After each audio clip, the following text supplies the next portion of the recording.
एडएक्सेल physics और A2 यानी unit number 4 हम लोग कर रहे हैं। आज 3 अगस्त है और लास्ट क्लास में इलेक्ट्रिक फील्ड काफ़ी सारा ख़त्म कर चुके हैं और अभी भी इलेक्ट्रिक फील्ड की कोई सवाल बीच में आएंगे तो इंशाल्लाह देखेंगे। लेकिन कोर्स को आगे बढ़ाते हुए आज की क्लास में शुरू करना चाहते हैं कैपेसिटर। कैपेसिटर क्या चीज़ होती है तो पहले ज़रा इसका इंट्रोडक्शन देख लें। भाई कैपेसिटर में जो सिंपलेस्ट कैपेसिटर होता है, दो पैरेलल प्लेटें होती हैं। इन दो पैरेलल प्लेटों को जिस तरह केमिस्ट्री में आप इलेक्ट्रोलाइसिस में देखते हैं कि एक को पॉजिटिव से कनेक्ट कर देते हैं, एक को नेगेटिव से कनेक्ट कर देते हैं, कैथोड बन जाता है, एक एनोड बन जाता है। लेकिन वहां पे दरमियान में आइंस होते हैं जो इधर उधर भाग रहे होते हैं। इसमें ऐसा कुछ नहीं है। दोनों प्लेटों के बिटवीन जो अभी मैंने ड्राइंग की है उसमें एयर है, और एयर आपको पता है इंसुलेटर, इसमें से करंट पास नहीं होता है। आपने एक प्लेट को पॉजिटिव से कनेक्ट कर दिया, एक प्लेट को नेगेटिव से कनेक्ट कर दिया, तो जाहिर सी बात है सर, एक प्लेट पे पॉजिटिव इलेक्ट्रिक चार्ज आ जाएगा और एक प्लेट पर नेगेटिव इलेक्ट्रिक चार्ज आ जाएगा। तो पूरी प्लेट के ऊपर पॉजिटिव और नेगेटिव चार्ज यूनिफॉर्मली मैंने डिस्ट्रीब्यूट कर दिया। चार्ज को अगर मैं क्यू से डिनोट करूं तो इस पे पॉजिटिव चार्ज क्यू है, इस पे माइनस चार्ज क्यू है। और इन जनरल हम लोग यूं पढ़ाते हैं कि कैपेसिटर एक ऐसा डिवाइस है जो इलेक्ट्रिक चार्ज को स्टोर करता है। इलेक्ट्रिक चार्ज को स्टोर करता है, इन जनरल ये डेफिनेशन देते हैं। To store electric charge and electric energy. जब चार्ज आएगा तो उससे एनर्जी, और एनर्जी से ही हम सारे काम ले रहे होते हैं। ठीक। अच्छा जनाब, ये जो चार्ज है बेटा, ये चार्ज डिपेंड करता है वोल्टेज पर, बैटरी के वोल्टेज पे, सोर्स के वोल्टेज पे। जितना ज्यादा वोल्टेज होगा उतना ज्यादा चार्ज आएगा, कम वोल्टेज होगा कम चार्ज आएगा। प्रोपोर्शनलिटी को हटाते हैं तो इक्वल के बाद एक कांस्टेंट आता है। इस कांस्टेंट का नाम होता है C फॉर कैपेसिटेंस। तो बहुत सारी जगह आप देखोगे कि चैप्टर का नाम कैपेसिटेंस रख के पढ़ाते हैं। तो ये जो C है बेटा, इस C का नाम है कैपेसिटेंस, और Q वो चार्ज है जो कैपेसिटर की प्लेटों पर आ रहा है। ठीक। लेकिन एक ऐसा क्वेश्चन जो मैं देखता हूँ कि GCE 9702 में रिपीटेडली आता है, वो कहते हैं कैपेसिटर इलेक्ट्रिक चार्ज स्टोर नहीं करता, बल्कि वो तो सिर्फ इलेक्ट्रिक एनर्जी स्टोर करता है। कमेंट कीजिए। तो आप गौर करें, मैंने अभी ऊपर क्या पढ़ाया, प्लेटों पे चार्ज स्टोर होता है। और GCE 9702 जो ए लेवल की फिजिक्स हम सुबह से रात तक पढ़ाते रहते हैं, वहां पे बार बार एक सवाल आता है कि कैपेसिटर चार्ज स्टोर नहीं करता भाई, वो एनर्जी स्टोर करता है।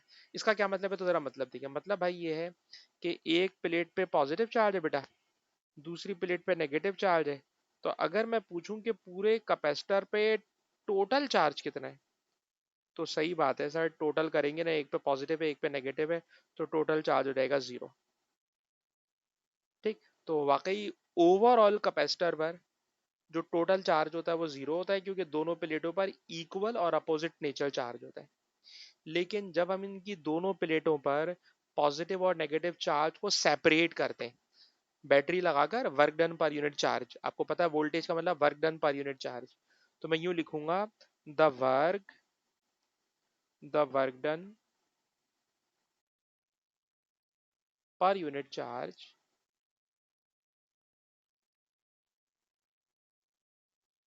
To separate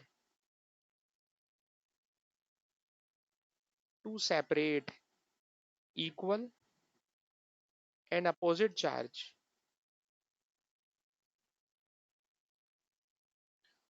on plates stores as electric energy। ठीक। बेटा मैंने ये कहा कि एक प्लेट पे पॉजिटिव चार्ज है, एक प्लेट पे नेगेटिव चार्ज है। अगर एक पे पॉजिटिव और एक पे नेगेटिव चार्ज है तो ओवरऑल चार्ज तो 0 है। लेकिन हमने एक प्लेट के ऊपर पॉजिटिव चार्ज को सेपरेट किया है, दूसरी चार्ज पर नेगेटिव चार्ज को सेपरेट किया है। तो चार्ज सेपरेट करने में जो हमने वर्क किया है, सही जनाब, जो हमने वर्क किया है, ये वर्क डन प्लेटों पर एनर्जी स्टोर करा देता है। ये वर्क डन प्लेटों पर एनर्जी स्टोर करा देता है। अनस बेटा मैं आपसे ये वाला सवाल करना चाहूंगा, ये बताइए कैपेसिटर चार्ज स्टोर करता है या इलेक्ट्रिकल एनर्जी? अनस बेटा बताइए। तो ये तो मुझे तो प्लेटों पे चार्ज नजर आ रहा है, तो चार्ज नहीं स्टोर करता क्या?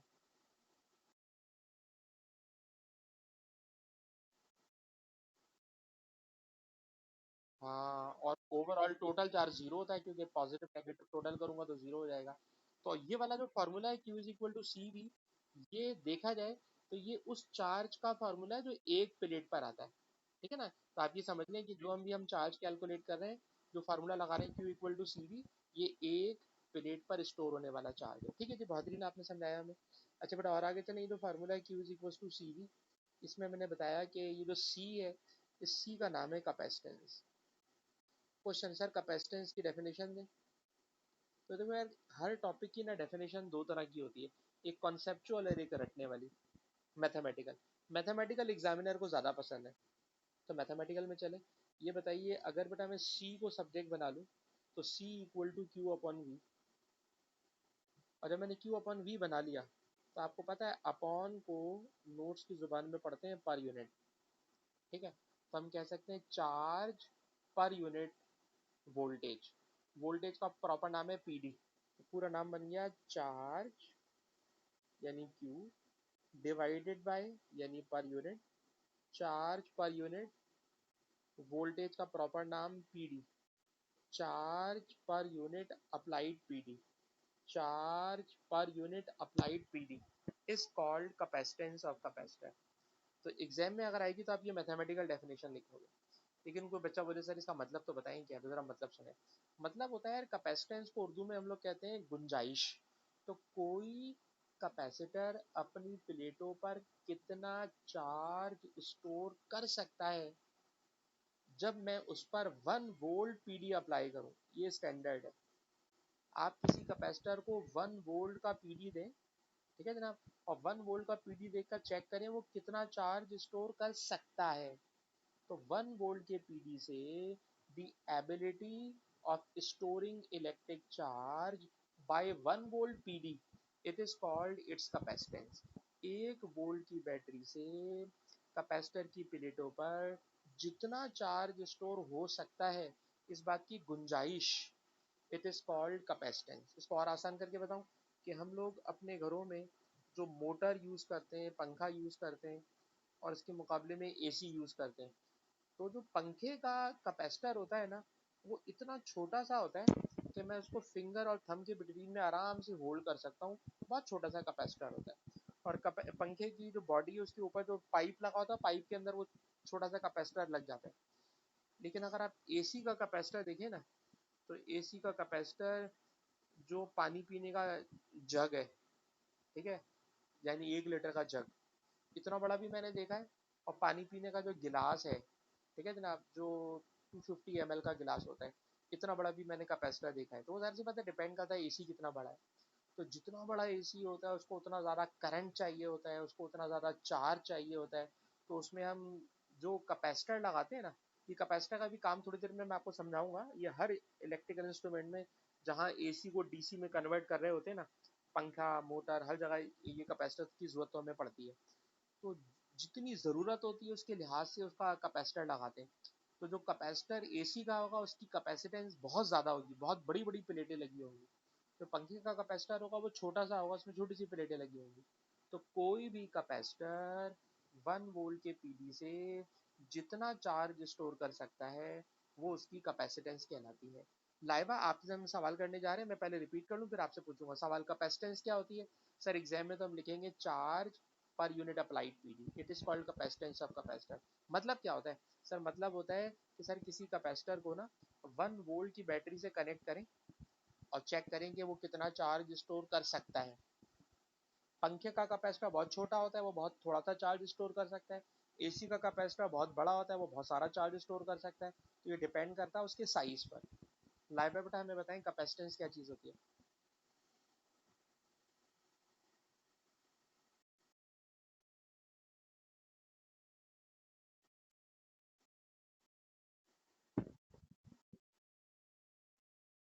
सही बात है। और एग्जाम में क्या लिखेंगे? एग्जाम में तो ये वाली बात नहीं लिखेंगे ना, एग्जाम में लिखेंगे charge per unit applied PD. ठीक है। और कैपेसिटेंस डिपेंड करती है प्लेटों के साइज पर। ठीक है जनाब। एसी की कैपेसिटर में बहुत बड़ी बड़ी प्लेटें होती हैं, पंखे के कैपेसिटर में बहुत छोटी छोटी प्लेटें होती हैं। सही है बेटा, और आगे चले। हाँ बेटा बोलिए।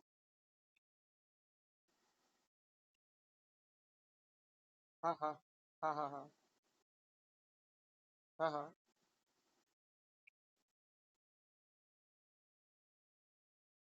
जी जी जी जी जी जी जी, पॉजिटिव और नेगेटिव, पॉजिटिव और नेगेटिव। ठीक है। और फिर वही वाली बात है कि पूरे पूरे चैप्टर में यार यही बोलेंगे चार्ज स्टोर करता है।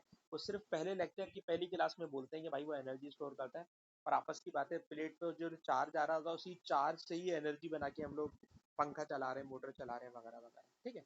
अच्छा, इसकी यूनिट क्या होती है बेटा, जरा यूनिट देखिएगा। सर यूनिट अगर मैं इसी फॉर्मूले में देखूं तो ऊपर लिखा हुआ है चार्ज, नीचे लिखा हुआ है वोल्टेज। यार चार्ज की यूनिट होती है कूलम, और वोल्टेज की यूनिट होती है वोल्ट। तो इसकी यूनिट क्या हो गई, कूलम पर वोल्ट। तो मैंने अभी एडेक्सल की मार्किंग स्कीम में देखा है, तो सब जगह उन्होंने यूनिट लिखी हुई है कूलम पर वोल्ट। ठीक। लेकिन पूरी जिंदगी हो गई फिजिक्स पढ़ाते हुए जिसमें हमने इसकी यूनिट को पढ़ा है हर जगह फेरेड। ठीक है जनाब। और अगर आपका पंखे का कैपेसिटर खराब भी हो जाए या मोटर खराब का कैपेसिटर खराब हो जाए, तो जब हम बदलते हैं तो उसके ऊपर लिखा होता है कि ये कैपेसिटर 2.5 माइक्रोफेरेड का है, 3.5 माइक्रोफेरेड का है। पाकिस्तान में जब गर्मियों में पंखे अच्छे तेज नहीं चल रहे होते, तो कंपनी ने लगाया होता है 2.5 माइक्रोफेरेड का कैपेसिटर, हम निकाल के ज़्यादा का लगा देते हैं तो पंखा बहुत तेज चलने लगता है। ये अलग बात है कि तो थोड़े दिन में जल जाता है। लेकिन ये कि जो माइक्रोफेरेड है, ये यूनिट डेली लाइफ में हम बचपन से देखते जा रहे हैं। और मैंने आपके यहाँ देखा भाई कूलम पर वोल्ट है, तो अभी हम कूलम पर वोल्ट चलाएंगे। ठीक है। और मार्किंग इसकी में मैंने कूलम पर वोल्ट देखा है। आगे चलेंगे। ये इसकी यूनिट हो गई। यूनिट के बाद थोड़ा सा और आगे चलें। यार ये बताइए, अभी आपने देखा कि चार्ज और वोल्टेज दोनों एक दूसरे के साथ डायरेक्टली प्रोपोर्शनल है। अगर चार्ज और वोल्टेज दोनों एक दूसरे के साथ डायरेक्टली प्रोपोर्शनल है, तो अगर मैं आपसे बोलूं यार कि चार्ज और वोल्टेज का ग्राफ बनाए, तो ग्राफ बनेगा स्ट्रेट लाइन। क्योंकि जब दो चीजें डायरेक्टली प्रोपोर्शनल होती हैं तो उनका ग्राफ कैसा बनता है, स्ट्रेट लाइन। और इस ग्राफ का अगर मैं आपसे कहूं कि ग्रेडियंट निकाल लें, चार्ज और वोल्टेज का ग्रेडियंट, तो आप देख लीजिए जो चार्ज है वो वाई एक्सिस पे, और जो वोल्टेज है वो एक्स एक्सिस पर है। तो अगर मैंने इस ग्राफ का निकाला ग्रेडियंट, तो याद रखिएगा ग्रेडियंट मुझे क्या बताएगा, सर इसका ग्रेडियंट हमें बताएगा कैपेसिटेंस ऑफ कैपेसिटर। ठीक है ना। तो ये वाली बात भी हम ध्यान में रखेंगे, चार्ज और वोल्टेज का ही है। अच्छा, फिर एक और बात जरा याद कीजिए। इतने दिन से पढ़ रहे हैं work done per unit charge it is equal to voltage होता है। अगर बेटा मैं वर्क को अलग कर लूँ, तो ये चार्ज और वोल्टेज का प्रोडक्ट होगा। और कभी भी प्रोडक्ट नजर आए तो ग्राफ में प्रोडक्ट का मतलब होता है एरिया। ठीक। याद रखिएगा, अगर दो क्वांटिटीज का रेशो आ रहा है तो रेशो का मतलब होता है ग्रेडियंट। चार्ज और वोल्टेज का रेशो आ रहा है ग्रेडियंट, और चार्ज और वोल्टेज का प्रोडक्ट आ रहा है तो एरिया। तो सर एक बात सीखिएगा, अगर आप इस वाले ग्राफ के area under the curve calculate कर लें, ठीक है ना, इस ग्राफ का बेटा अगर आप area under the curve calculate कर लें, तो जो एरिया आएगा ना, it will be energy stored bye capacitor. तो जरा दो बातें बेटा नोट कीजिएगा, क्वेश्चन में चार्ज और वोल्टेज का ग्राफ देंगे, ग्रेडियंट निकालोगे, जरा बेटा नोट करना, ग्रेडियंट हमें बताएगा कैपेसिटेंस, और एरिया हमें बताएगा एनर्जी स्टोर्ड बाय कैपेसिटर। ठीक। अच्छा, अब आप जरा बेटा मुझे ये बताएं, इसका एरिया, इसका एरिया बनेगा सर हाफ, ट्राइंगल है ना, क्यू इंटू वी। तो बेटा जरा ये फार्मूला कॉपी कीजिएगा। एनर्जी का फार्मूला है हाफ क्यू वी, क्योंकि एरिया अंडर द कर्व है, area under the curve half Q V. ठीक। लेकिन हाफ क्यू वी फार्मूला सही है, पर ज्यादातर क्वेश्चन में देखिएगा वो क्यू को क्यू के फॉर्मूले से रिप्लेस करा देंगे। बताइए, क्यू का फॉर्मूला है सी वी, क्यू का फॉर्मूला है सी वी। और जब आप इसको बेटा सी वी से सॉल्व करोगे ना, तो ये बन जाएगा half C V square, half C V square. ठीक है जनाब, तो ये एनर्जी का formula number 1 half Q V, ये formula number 2 half C V square, और तीसरा एक और फार्मूला है जिसमें हम लोग वोल्टेज को रिप्लेस करा देते हैं। भाई Q equal to C V में से वोल्टेज को रिप्लेस करा दो तो ये बन जाएगा Q अपॉन सी, और Q अपॉन सी से सॉल्व करोगे तो ये बन जाएगा हाफ Q स्क्वायर अपॉन सी। तो मैं यहाँ लिखना चाह रहा हूँ एनर्जी के बेटा 3 फार्मूले हैं आज की क्लास में। नंबर 1 हाफ क्यू वी, सबसे ज्यादा यूज होगा हाफ सी वी स्क्वायर, और बहुत कम यूज होगा, बहुत कम, क्यू स्क्वायर अपॉन सी। और मैं तो ये वाला फार्मूला देख के बच्चे से कहता हूँ यार वो ये वाला फार्मूला नहीं लग रहा, half M V square energy का ही फार्मूला है, याद करने के लिए बोल रहा हूँ भाई, है नहीं है तो। भाई एनर्जी वहां पे होती थी kinetic energy half M V square, capacitor है तो मास नहीं होगा, सी होगा, वेलोसिटी नहीं होगी, वोल्टेज होगा। तो सिर्फ याद करने के लिए बोल रहा हूँ कि अगर आप देखें तो ये हाफ एम वी स्क्वायर की तरह है, half C V square, half C V square. मैं अपनी बात रिपीट करूंगा, सारे में आपकी बारी है इस दफा। सर चार्ज और वोल्टेज का ग्राफ स्ट्रेट लाइन होता है, इस स्ट्रेट लाइन का ग्रेडियंट कैपेसिटेंस ऑफ कैपेसिटर होता है, इसका area energy stored bye capacitor होता है। सर इसके 3 फार्मूले हैं, और 3 फार्मूले सुनाने की जरूरत नहीं है, सिर्फ कमेंट्री करके बताएं। जी सारे भाई आपकी बारी है, बताइए इसकी ग्राफिकल स्टडी क्या है।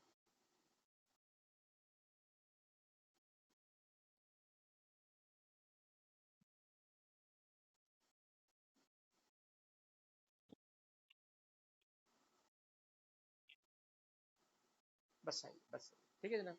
तो ये इसकी बिल्कुल बेसिक हो गई है, बिल्कुल बेसिक हो गई, ठीक है। अच्छा उसके बाद बहुत सारे क्वेश्चन हम इस टॉपिक को लेके कर सकते हैं ताकि ये वाला फार्मूला आपका ज़रा स्ट्रांग हो जाए, पक्का हो जाए। और जब ये फार्मूला पक्के हो जाए तो फिर मैं आपको जो क्वेश्चन है उन क्वेश्चन में लेके जाऊंगा। अलबत्ता एक अजीब सी बात ये है कि हम लोग जीसीई में जो फिजिक्स पढ़ाते हैं उसमें कैपेसिटर का सीरीज पैरेलल आ जाता है, पर मैंने आपकी शीटों में देखा है सीरीज पैरेलल आपके यहाँ नहीं है। ठीक है, आपके यहाँ सीरीज पैरेलल नहीं है। एक बात, एक और बात जो मैंने नोट की है वो भी ज़रा देख लें। एक हेडिंग दीजिएगा R R C series circuit. इसका क्या मतलब है अभी बताता हूँ, पहले एक हेडिंग देना है RC series circuit. RC series circuit में करेंगे ये कि एक रेजिस्टर होगा, इस रेजिस्टर के साथ एक कैपेसिटर लगा देंगे, और इसको किसी बैटरी के साथ किसी सोर्स के साथ कनेक्ट कर देंगे। ठीक है ना, किसी सोर्स के साथ कनेक्ट कर देंगे। और अभी मैंने सोर्स जानबूझ के डीसी रखा है, यानी सेल लगा दिया। ठीक।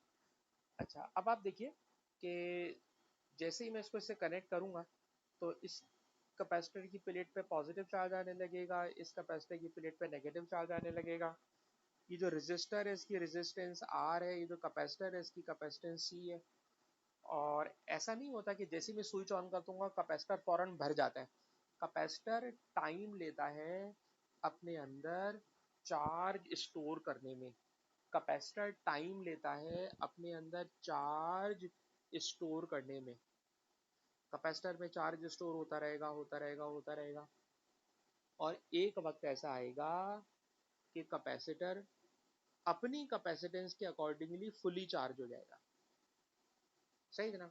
अच्छा जब तक वो चार्ज हो रहा होता है, जब तक सर्किट में करंट फ्लो कर रहा होता है, लेकिन बेटा जब कैपेसिटर फुली चार्ज हो जाता है तो आप देखो कैपेसिटर की दोनों प्लेटों के बिटवीन में गैप है, गैप में से करंट थोड़ी पास होगा।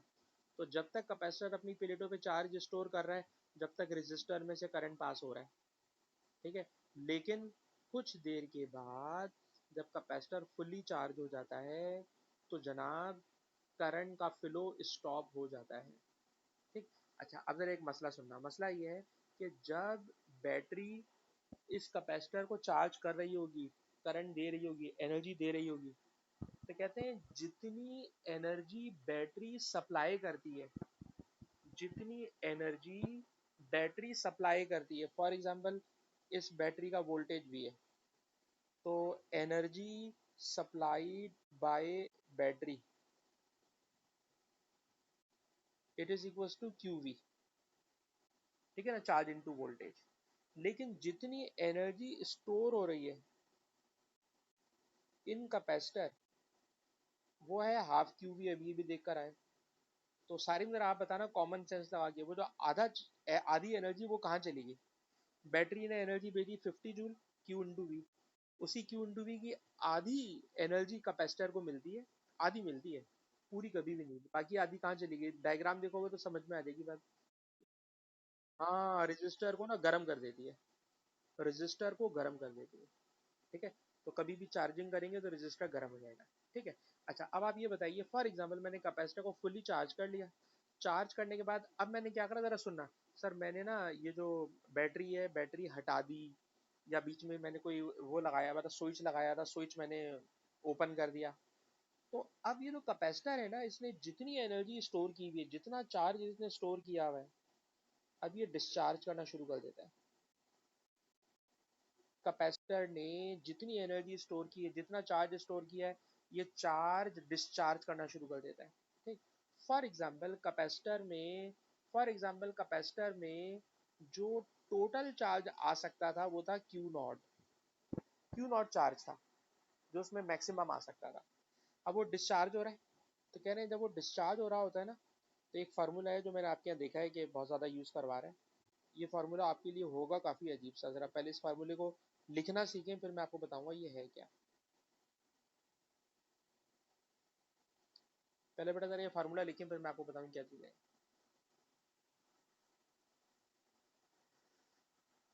इस फार्मूले में ज़रा देखिए, ये आ रहा है आर। सर इस आर का नाम होता है रेजिस्टर, वो जो रेजिस्टेंस लगी हुई है उस रेजिस्टर की रेजिस्टेंस। सी का मतलब कैपेसिटर की कैपेसिटेंस। और इस आर और सी का जो प्रोडक्ट होता है, इसको कैपिटल टी से डिनोट करते हैं, और इसका नाम होता है टाइम कांस्टेंट। ठीक। इस टाइम कांस्टेंट की डेफिनेशन क्या है? तो अभी जब मैं पास पेपर के क्वेश्चन सॉल्व करूंगा ना, वो पूछेगा कि डिफाइन टाइम कांस्टेंट। तो टाइम कांस्टेंट मैं आपको वहीं समझा सकूंगा, अभी मेरे लिए समझाना थोड़ा मुश्किल हो जाएगा। बस आप समझ लें आर और सी का प्रोडक्ट टाइम कांस्टेंट है, और ये कोई सर्टेन टाइम होता है जिसमें कैपेसिटर अपने आप को डिस्चार्ज कर देता है। कितना डिस्चार्ज करता है वो थोड़ी लंबी हो जाएगी, मैं भी उधर नहीं लेके जाना चाह रहा। तो आर इंटू सी, इसका नाम बेटा टाइम कांस्टेंट। अच्छा, ये जो ई है बेटा, ई, जो बच्चे मैथ पढ़ते हैं मेरे ख्याल में उनको ई पता है क्या चीज होती है। तो बताना अनस बेटा, ये ई मैथमेटिक्स में क्या होता है? मैथमेटिक्स में ई क्या होता है? हाँ, एक्सपोनेंट होता है, एक्सपोनेंशियल फंक्शन होता है। और कैलकुलेटर में सिर्फ सारिम को बताना पड़ेगा क्योंकि बाकी दोनों बच्चों के पास मैथ है। तो जरा सारिम भाई जरा देखिएगा, कैलकुलेटर में अगर आप शिफ्ट के बाद एल एन का बटन दबा दें तो स्क्रीन पे आपके पास ई लिखा हुआ आ रहा है, जरा देखें। शिफ्ट एल एन, शिफ्ट है या सेकंड का जो भी बटन है आपके पास ये, और इस वाली लाइन में वो कोने वाला एल एन। एल एन का मतलब होता है नेचुरल लॉग। ठीक है। नहीं नहीं, एल ओ जी के बराबर में एल एन हर जगह लिखा होता है यार। एल ओ जी लॉग, लॉग के बराबर वाला बटन एल एन का नहीं है आपके कैलकुलेटर में? अच्छा, एक्स बना हुआ है। अच्छा, उसके नीचे जरा देखिए वो छोटा सा जो ई एक्स लिखा हुआ है वो आपके यहाँ आ रहा है क्या?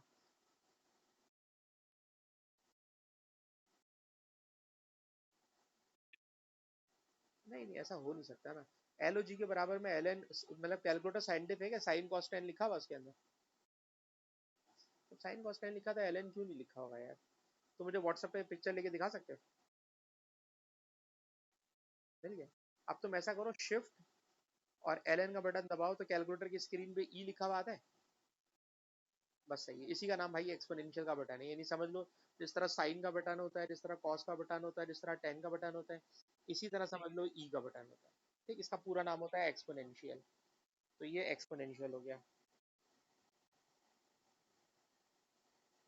ठीक। और जो बच्चे मैथ पढ़ते हैं तो उनको ये वाली बात कहना चाहता हूँ कि जब कोई कैपेसिटर हम सोर्स से चार्ज करते हैं तो उसका चार्ज उसके ऊपर बढ़ता चला जाता है, लेकिन सोर्स हटा देते हैं तो वो डिस्चार्ज होता है, और जब वो डिस्चार्ज होता है तो उसकी डिस्चार्जिंग एक्सपोनेंशियली फास्ट होती है। उसकी डिस्चार्जिंग एक्सपोनेंशियली फास्ट होती है। और जो एक्सपोनेंशियली फास्ट होती है, तो उस एक्सपोनेंशियल का ग्राफ भी मेरे ख्याल में अनस को समझ में आएगा। अनस यार, अगर मैं यहाँ चार्ज रखूँ, यहाँ टाइम रखूँ, और मैं आपसे बोलूँ कि देखिए कैपेसिटर का चार्ज इस तरह डिस्चार्ज हो रहा है, ठीक है ना, तो ये तो मैंने ग्राफ बनाया ना बेटा, इस ग्राफ की शेप को कहते हैं कि ये एक्सपोनेंशियल कर्व है। तो सारे भाई आप जरा समझिएगा कि ये जो एक्सपोनेंशियल है, एक्सपोनेंशियल कर्व, इस कर्व को कहते हैं, ये जो कर्व बना हुआ है। और ये कर्व बेटा जिस जगह से शुरू होता है, ये होगा क्यू नॉट। क्यू नॉट का मतलब टोटल चार्ज, ये क्यू नॉट होगा टोटल चार्ज, ठीक है। फॉर एग्जाम्पल, अब जरा क्वेश्चन समझने की कोशिश करना, वो करेगा क्या, वो करेगा ये, जरा गौर से सुनो, वो कहेगा ये कैपेसिटर है, कैपेसिटर पे चार्ज स्टोर हो गया 100, ठीक है ना, कितना चार्ज स्टोर हो गया, 100, ठीक। आपसे कहेगा कि इस सर्किट में जो रेजिस्टर लगा हुआ है उसकी इतनी रेजिस्टेंस है, जो कैपेसिटर लगा हुआ है उसकी फॉर एग्जांपल इतनी रेजिस्टेंस कैपेसिटेंस है।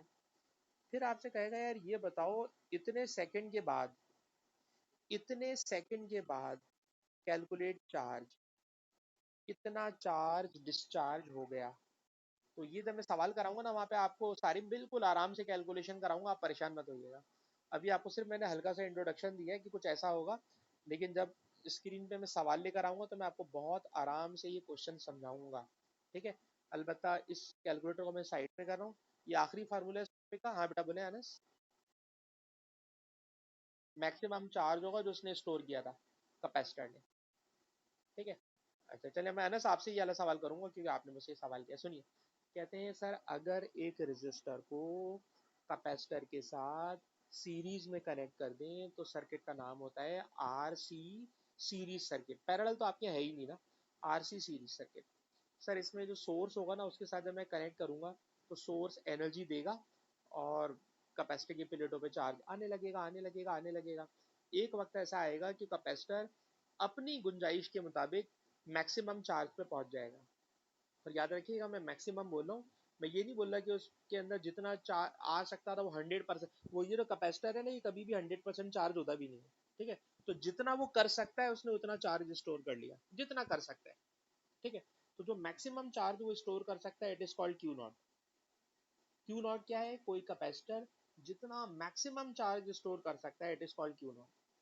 अब सर मैंने सोर्स हटा दिया तो कैपेसिटर डिस्चार्ज होने लगा।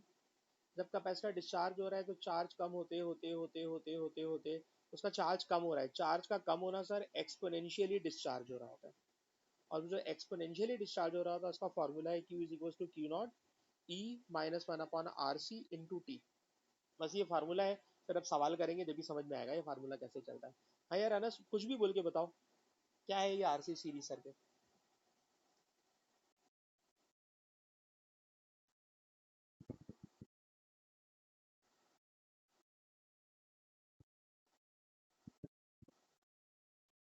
हाँ हाँ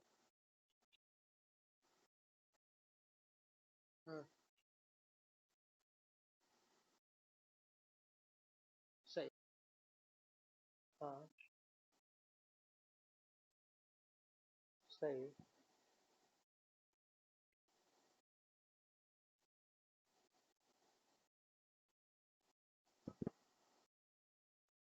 ये रहना यार, Q is equal to Q naught, सही तो बोले। हाँ बोले बोले बोले। बबली, बबली।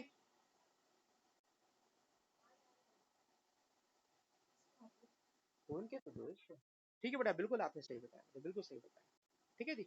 अच्छा, अब हमने इतनी सारी, ये सारी की सारी वर्किंग देख ली और सुन ली, तो अब हम चाहेंगे कि अब आपको इसकी शीट पे लेके जाएं। लेकिन शीट पे मेरे ख्याल में मुझे नहीं लेके जाना चाहिए, मतलब इसकी शीट में नहीं लेके जाना चाहिए। मैं आपको लेके जाऊंगा पहले उस शीट पर जो मैं इन लोगों को कराता हूँ, जीसीई वालों को। क्योंकि ना इसके क्वेश्चन मुझे अच्छी तरह पता है भाई कि किस क्वेश्चन में क्या लर्निंग है बच्चे के लिए। पहले जरा वो करा दूँ, उसके बाद फिर मैं आपको आपकी शीट पे लेके जाऊँगा, ठीक है। तो इस क्वेश्चन को देखिएगा बेटा। कह रहे हैं एक कैपेसिटर है, ठीक है जनाब, उसको हमने वोल्टेज दिया वी नॉट। एक कैपेसिटर है बेटा, उसको हमने वोल्टेज दिया वी नॉट, और उस वोल्टेज वी नॉट की वजह से उसमें एक एनर्जी स्टोर हो गई। ठीक है जनाब। जो एनर्जी स्टोर हुई वो इन्होंने एनर्जी कहीं लिख के नहीं की, सिर्फ ये कह रहे हैं कैपेसिटर इज चार्ज, वोल्टेज था वी नॉट। अच्छा, कैपेसिटर को फिर इन्होंने हटा दिया, डिस्कनेक्ट कर दिया, और अब इसके अंदर जो एनर्जी है ना वो ओरिजिनल एनर्जी से 1/16 रह गई। जितनी भी एनर्जी स्टोर हुई थी उसकी 1/16 रह गई। सवाल है, बताइए अब नया वोल्टेज कितना होगा। जरा बात समझिएगा हुआ क्या है। सर हुआ यह है कि एनर्जी का फॉर्मूला होता है हाफ सी वी स्क्वायर। ठीक, आप कहेंगे सर आप ये वाला फार्मूला क्यों नहीं लगा रहे, हाफ क्यू वी। ठीक, तो याद रखिएगा जब कभी फिजिक्स में हम दो क्वांटिटीज के दरमियान रिलेशन स्टडी कर रहे हो तो other quantities must be constant. ठीक, अगर मैं ये वाला फार्मूला लगाऊं ना तो इस फार्मूले में एनर्जी और वोल्टेज का रिलेशन तो पढ़ने जा रहा हूँ, लेकिन अब वोल्टेज बढ़ेगा ना तो चार्ज भी बढ़ना शुरू हो जाएगा, तो चार्ज इज नॉट कांस्टेंट। इस इक्वेशन में क्या खराबी है, अगर वोल्टेज बढ़ाऊंगा तो एनर्जी तो बढ़ेगी लेकिन चार्ज भी बढ़ेगा, तो चार्ज इज नॉट कांस्टेंट, इसलिए मैं ये फार्मूला नहीं लगा रहा। ये क्यों लगा रहा हूँ, सर इस क्वेश्चन में एनर्जी और वोल्टेज का रिलेशन स्टडी करने जा रहा हूँ, हाफ भी कांस्टेंट है और सी भी कांस्टेंट है, तो हमेशा वो फार्मूला लगाते हैं जिसमें दो क्वांटिटीज के बिटवीन रिलेशन पढ़ रहा हूँ, तो other quantities must be constant. तो बड़ा साफ नजर आ रहा है इस इक्वेशन में कि एनर्जी डायरेक्टली प्रोपोर्शनल है वोल्टेज स्क्वायर के साथ। ठीक है, क्वेश्चन में कह रहे हैं वोल्टेज वी नॉट है, तो एनर्जी का नाम मैंने रख दिया ई नॉट। ठीक है ना, voltage V not, energy E not. सवाल है अब एनर्जी जो है, मतलब आपने सोर्स हटा दिया, जब आपने सोर्स हटाया तो जितनी एनर्जी पहले थी उस एनर्जी का 1/16 एनर्जी अब कैपेसिटर में रह गई। सवाल है बताइए नया वोल्टेज कितना होगा। तो क्योंकि बेटा रिलेशन डायरेक्टली प्रोपोर्शनल है, इसलिए आप क्रॉस मल्टीप्लाई करोगे तो आपको आराम से नया वोल्टेज मिल जाएगा। आप लोग बेटा अपने हाथ से करें ताकि आपको ये बात समझ में आए।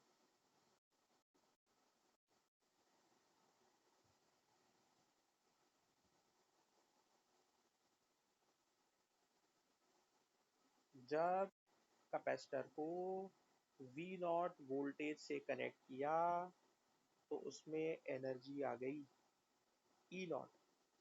फिर आपने सोर्स को हटा दिया, जब सोर्स आपने हटाया तो अभी हमने बताया है कि वो एनर्जी भी डिस्चार्ज करेगा, चार्ज भी डिस्चार्ज करेगा।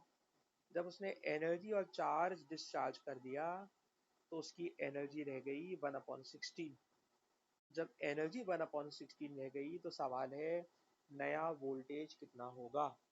आप मुझे क्रॉस मल्टीप्लाई करके सॉल्व करके बताइए।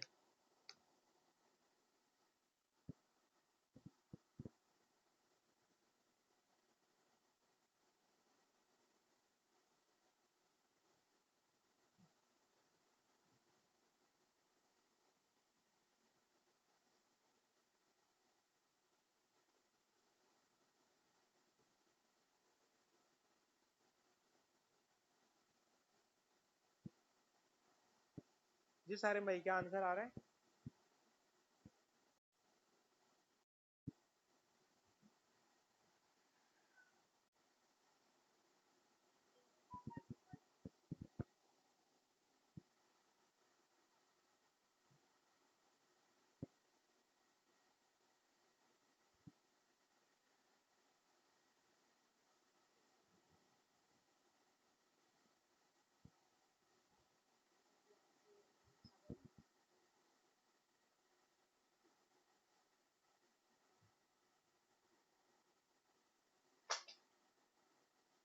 तो बड़ा लंबा टाइम लगा दिया इतने छोटे सवाल में, बेटा क्या हो गया।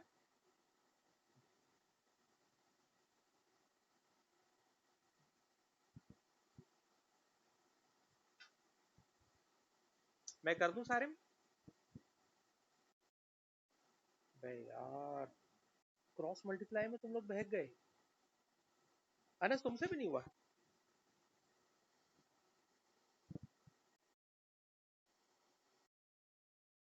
एक्स स्क्वायर ई नॉट से मल्टीप्लाई होगा और वी नॉट स्क्वायर 1/16 से मल्टीप्लाई होगा।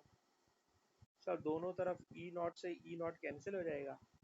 आपने एक्स कैलकुलेट करना है, इसके ऊपर जो बेटा स्क्वायर है ये वहां जाके अंडर रूट बन जाएगा।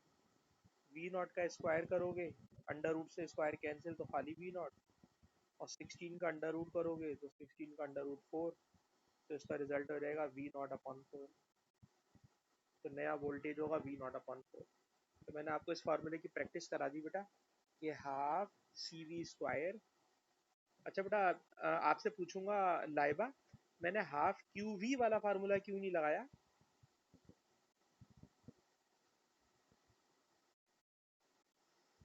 बेटा लाइबा, हाफ क्यू वी वाला फार्मूला क्यों नहीं लगाया?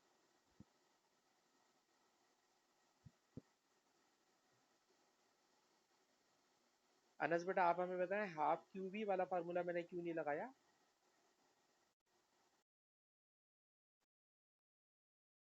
जी, बस बस बस, जैसा जब कभी हम दो क्वांटिटीज का रिलेशन स्टडी करें तो other quantities must be constant. तो इसीलिए half C V square formula ज़्यादा यूज होता है। उसमें एनर्जी और वोल्टेज का रिलेशन चल रहा होता है और सी रिमेन्स कांस्टेंट, इसीलिए हाफ सी वी स्क्वायर आप देखिएगा बहुत ज़्यादा फ्रीक्वेंटली यूज होगा। ठीक है, बेहतरीन जनाब। लाइबा पता नहीं क्यों आंसर नहीं दे रही बेटा लाइबा। चलिए बेटा, एक और क्वेश्चन देखते हैं। इस वाले क्वेश्चन को देखिए, ये आज की क्लास का वही टॉपिक है, आरसी सर्किट। देखिए बेटा, आरसी सर्किट में क्या हो रहा है सर? आरसी सर्किट में एक रेजिस्टर है, एक कैपेसिटर है, बीच में स्विच लगाया हुआ है। जो बैटरी है वो 9 वोल्ट की बैटरी है। कैपेसिटर 4700 माइक्रोफैराड का है। रजिस्टर ये लगा हुआ है। कह रहे हैं जनाब कि हमने 4 सेकंड का टाइम दिया है, 4 सेकंड का टाइम दिया है, और 4 सेकंड में चार्ज 22 मिली कूलम पास हुआ है। खुद बता रहे हैं कि 4 सेकंड में 22 मिली कूलम चार्ज रजिस्टर में से पास हुआ है। रजिस्टर में से चार्ज पास हो रहा है 22 मिली कूलम। ठीक है, पूछ कह रहे क्वेश्चन का पहला पार्ट है, बताइए कितनी एनर्जी बैटरी ने सप्लाई करी ड्यूरिंग 4 सेकेंड। फर्स्ट 4 सेकेंड में, देखिए ये बैटरी की एनर्जी पूछ रहा है, it is not energy of capacitor. ठीक है ना, बैटरी ने कितनी एनर्जी सप्लाई कर दी, तो बैटरी की एनर्जी कैलकुलेट करना है। तो बैटरी की एनर्जी बेटा कैसे कैलकुलेट करेंगे? कोई बच्चा मुझे बताए बैटरी की एनर्जी। अभी अभी बेटा मैं लिख कर आया हूँ, बैटरी की एनर्जी होती है क्यू इंटू वी। ठीक है बेटा, क्यू इंटू वी बैटरी की एनर्जी। क्यू कितना है? चार्ज, सर चार्ज पास हो रहा है 22 मिली कूलम। वोल्टेज कितना है? 9 वोल्ट। बेटा मल्टीप्लाई करके बताइए कितना आ जाएगा। 22 मल्टीप्लाई 9, 22 मल्टीप्लाई 9, 0.198। ठीक है, और हमने यानी कि इसको आपने मिली को भी शामिल करके बताया ना, तो ये जूल एनर्जी हो गई। तो ये वो एनर्जी जो बेटा बैटरी सप्लाई कर रही है। ठीक, तो आगे चले। कह रहे हैं जनाब कैपेसिटर का 4 सेकंड में, कैपेसिटर का 4 सेकंड में वोल्टेज बताना है। ठीक है, और मैंने आपको बताया ना कि कैपेसिटर में चार्ज ग्रेजुअली बढ़ रहा होता है। आपने सोर्स से लगाया हुआ तो ये नहीं हुआ एकदम से उसका वोल्टेज आ जाएगा, एकदम से उसमें चार्ज आ जाएगा। तो चार्ज और वोल्टेज दोनों चीजें आहिस्ता आहिस्ता बढ़ रही होंगी। तो कैपेसिटर का फार्मूला होता है Q equal to C V. Charge उसने खुद बताया है कि रेजिस्टर में से चार्ज 22 माइक्रो कूलम पास हो रहा है, तो वही 22 माइक्रो कूलम चार्ज कैपेसिटर में पहुंचेगा। कैपेसिटर की कैपेसिटेंस है 4700 माइक्रोफेरेड। वोल्टेज बेटा कैलकुलेट करना है। तो ज़रा मुझे सॉल्व करके बताइए कि कितना कैपेसिटर के ऊपर वोल्टेज आ जाएगा। 22 डिवाइडेड बाय 4700, 22 डिवाइडेड बाय 4700, 0.468, खाली 4 हाँ हाँ हाँ, 22। हाँ, ये वाला एक्सपोनेंट माइनस थ्री है। ठीक है ना? ठीक है जी। तो ये आ गया वोल्टेज, ये वो वोल्टेज है जो कैपेसिटर को आ रहा है। अब कहते हैं कैपेसिटर की एनर्जी बताएं। तो पता है कैपेसिटर की एनर्जी होगी half C V square.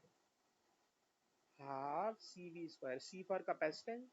Sir capacitance है 4700 micro farad. Voltage, sir voltage अभी अभी हमने कैपेसिटर का निकाला है, 4.68 एक्सपोनेंट -3 स्क्वायर। जरा पूरा सॉल्व करके बताओ कितनी एनर्जी कैपेसिटर में आ रही है।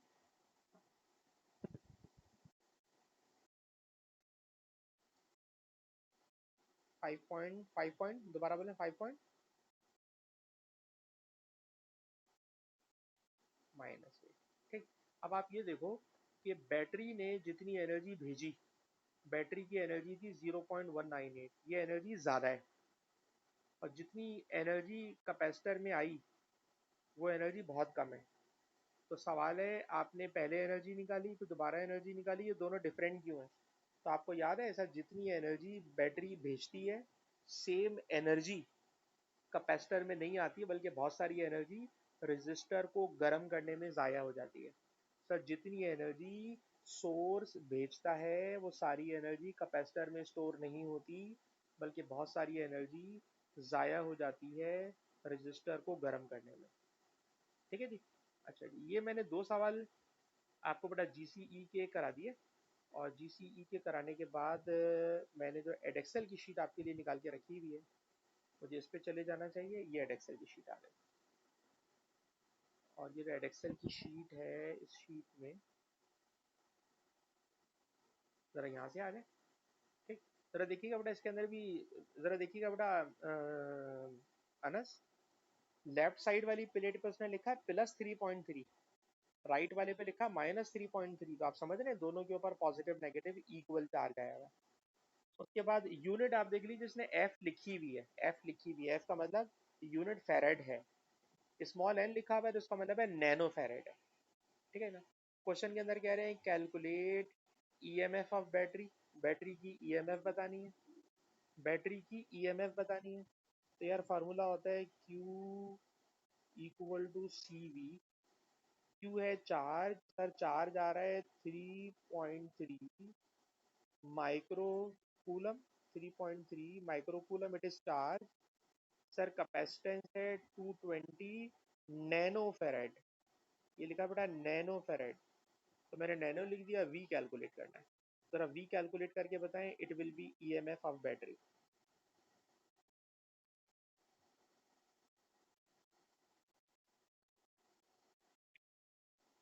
ठीक है, तो बैटरी की ईएमएफ है 15 वोल्ट।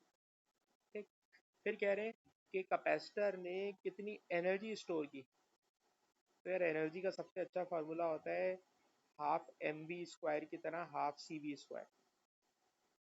हाफ कॉन्स्टेंट है बेटा, सी फॉर कैपेसिटेंस, कैपेसिटेंस है 220 नैनो फेरेड, वोल्टेज है 15 स्क्वायर, तो एनर्जी आ जाएगी। नहीं नहीं, -9 होगा। ठीक,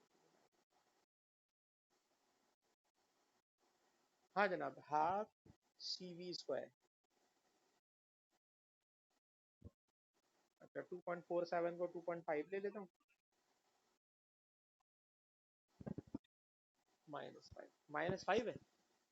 ठीक है, और यूनिट हो जाएगी जूल, यूनिट हो जाएगी जूल। तो आपको ये बात भी समझ में आ गई होगी कि हमने किस तरह से इस क्वेश्चन को सॉल्व करा।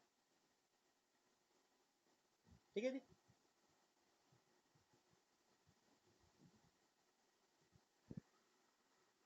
उसके बाद कह रहे जनाब कैपेसिटर को इन्होंने डिस्कनेक्ट कर दिया बैटरी से। हाय हाय, जब डिस्कनेक्ट कर दिया बैटरी से, तो बैटरी से डिस्कनेक्ट करने पर अब जाहिर सी बात है, अभी टॉपिक पढ़ाया, वो कैपेसिटर डिस्चार्ज होने लगेगा। जो रेजिस्टर लगा है वो 20 मेगा ओम का है। ठीक है, कह रहे हैं कैलकुलेट टाइम, टाइम कैलकुलेट करना है। ठीक है जनाब, for 80% of charge on the capacitor to discharge, 80% charge discharge हो जाए। पहले जरा सवाल को अच्छी तरह बेटा पढ़ के पकड़ लें कि हो क्या रहा है। कैपेसिटर है, कैपेसिटर को पहले फुली चार्ज किया, फुली चार्ज करने के बाद उन्होंने क्या करा जनाब, बैटरी को हटा दिया। जब बैटरी हटाएंगे तो कैपेसिटर डिस्चार्ज होगा। जब डिस्चार्ज होगा तो क्या होगा वो भी आपको बताता हूँ। अलबत्ता कभी भी डिस्चार्जिंग का सवाल हो ना यार, तो सबसे पहले आर और सी का प्रोडक्ट निकाला करो। और याद है आर और सी के प्रोडक्ट का मैंने नाम बताया था टाइम कांस्टेंट। तो आर की बेटा वैल्यू है 20 मेगा ओम या आर है। सी कैपेसिटेंस, सर कैपेसिटेंस है 220 नैनो फेराड। सॉल्व करके बेटा पहले मुझे टाइम कांस्टेंट को बच्चा निकाल के बताए क्या आ रहा है। 4.4, ये 4.4 और इसकी यूनिट होती है सेकंड, क्योंकि ये टाइम कांस्टेंट होता है, ये हमें टाइम बताता है। तो लिख दीजिएगा 4.4 20 एक्सपोनेंट से, ये रहा ना, ये देखो क्या लिखा हुआ है 20 मेगा ओम, तो मेगा बोले तो एक्सपोनेंट से। ठीक है, तो ये रेजिस्टेंस हो गई, कैपेसिटेंस हो गई, टाइम कांस्टेंट निकाल लिया। ठीक है। अच्छा, अब जरा इस वाली बात को समझना कि थोड़ी देर पहले मैंने ये फार्मूला पढ़ाया था, Q is equal to Q naught exponential 1/RC × T। ठीक है, गौर से देखना। ये बताओ RC का प्रोडक्ट आप निकाल चुके हो, इट इज 4.4। टाइम कैलकुलेट करना है, E की मुझे फिक्र नहीं है। Q not initial total charge है। अब ये वाला जो Q है ना बेटा, जरा इसको, बात को जरा जहन में रखना। Q का मतलब होता है, ये वो चार्ज होता है जो कैपेसिटर में डिस्चार्ज होने के बाद बाकी रह जाता है।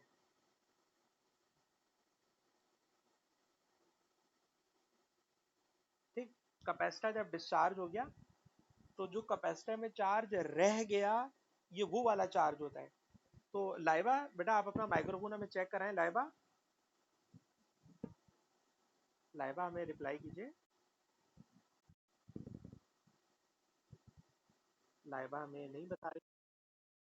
लाइबा, बेटा लाइबा ये बताओ, 80% चार्ज डिस्चार्ज हो गया, 80% डिस्चार्ज हो गया, तो कैपेसिटर में बाकी कितना रह गया बताएं।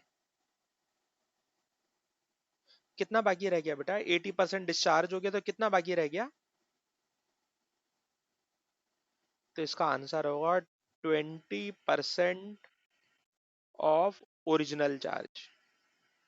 ठीक है बट आई थिंक आपका माइक्रोफोन में कोई इशू है, लेकिन आपको मेरी बात समझ में आ गई होगी कि कैपेसिटर ने 80% चार्ज डिस्चार्ज कर दिया। जब 80% डिस्चार्ज कर दिया, तो जो चार्ज बाकी रह गया वो है 20%। अब आपको पता है 20% को परसेंट हटाना हो तो 100 से डिवाइड करते हो, मैथ के स्टूडेंट हो, तो ये बन जाएगा 0.2 ऑफ क्यू नॉट। पहले बेटा यहाँ तक कॉपी कीजिए, पहले बेटा यहाँ तक कॉपी कीजिए।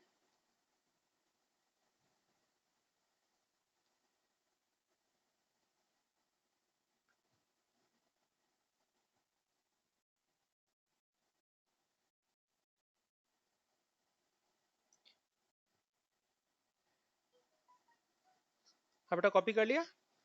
अब आ जाओ असली फार्मूले में। सर फार्मूला है हमारे पास Q equal to Q naught exponential -1/RC × T।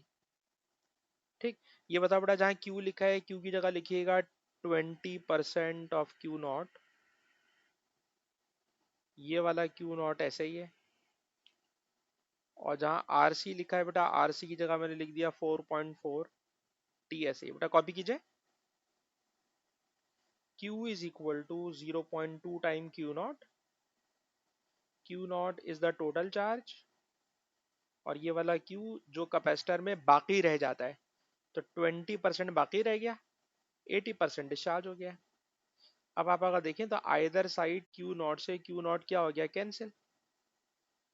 जब Q नॉट से Q नॉट बेटा कैंसिल हो गया, तो लेफ्ट हैंड पे बाकी बचा ओनली 0.2, और राइट साइड पे बाकी बचा only exponential -1.44 × T।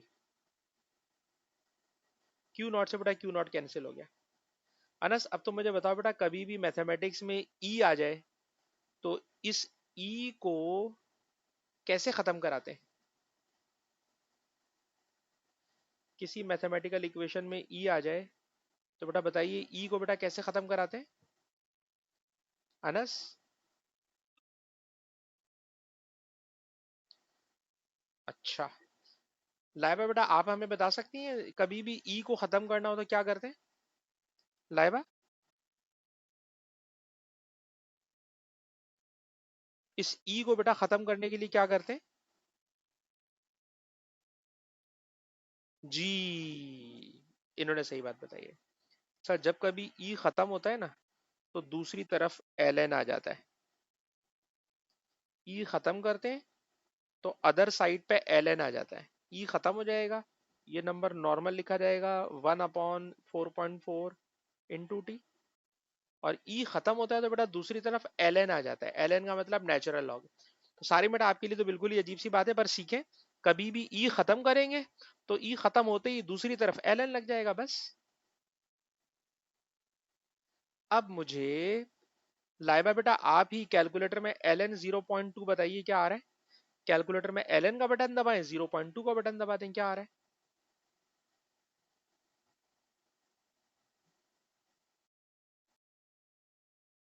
1.60 positive negative? सही जरा, ठीक है जी, मैंने भी कैलकुलेटर बेटा खोल लिया। एल एन, एल एन के आगे लिखा 0.2, ये आ रहा है माइनस का 1.6। ठीक है बेटा, तो मैंने लिख दिया माइनस का 1.6। देखो बेटा दोनों तरफ माइनस आ रहा है, तो माइनस से दोनों तरफ का माइनस हो जाएगा कैंसिल। 4.4 डिवाइड है, 4.4 उधर जाकर हो जाएगा मल्टीप्लाई। और अब मल्टीप्लाई करूंगा तो जरा देखिए 1.6 इंटू 4.4, तो ये टाइम आ गया, और टाइम आ रहा है 7.04 सेकेंड। तो 7.04 सेकेंड का टाइम लगेगा, 7 सेकेंड का टाइम लगेगा। तो 7 सेकेंड का टाइम लगने पर 7.04, ठीक है ना, मार्किंग स्कीम में 7.1 लिखा हुआ है, तो उन्होंने कैलकुलेटर में साइन नंबर ऑफ डिजिट ज़्यादा यूज़ किए होंगे, लेकिन दोनों चलते हैं, दोनों एक जैसे ही हैं। तो 7.04 सेकेंड का टाइम लगेगा, जिसमें कैपेसिटर अपना 80% तक चार्ज डिस्चार्ज कर देगा। 80% चार्ज डिस्चार्ज कर देगा। तो सारे भाई मैं आपसे ये नहीं बोल रहा आप मुझे कैलकुलेशन समझाएं, मैं जो बात रिपीट कर रहा हूँ सिर्फ इतनी सी बात को दिमाग में बिठाएं, और मुझे सिर्फ सवाल पढ़ के समझ के बताइएगा हुआ क्या। सर एक कैपेसिटर को फुली चार्ज करने के बाद हमने सोर्स हटा दिया, और उसके साथ एक रेजिस्टर लगा दिया 20 मेगा ओम का, तो सर कैपेसिटर डिस्चार्ज होना शुरू हो गया। क्वेश्चन है कितना टाइम लगेगा कि कैपेसिटर 80% डिस्चार्ज हो जाए? कितना टाइम लगेगा कि कैपेसिटर जितना भरा हुआ है उतने भरे हुए चार्ज को लेकर वो 80% डिस्चार्ज हो जाए? जी सारे, हमें सिर्फ सवाल समझा दे बेटा। सारे में सवाल क्या है?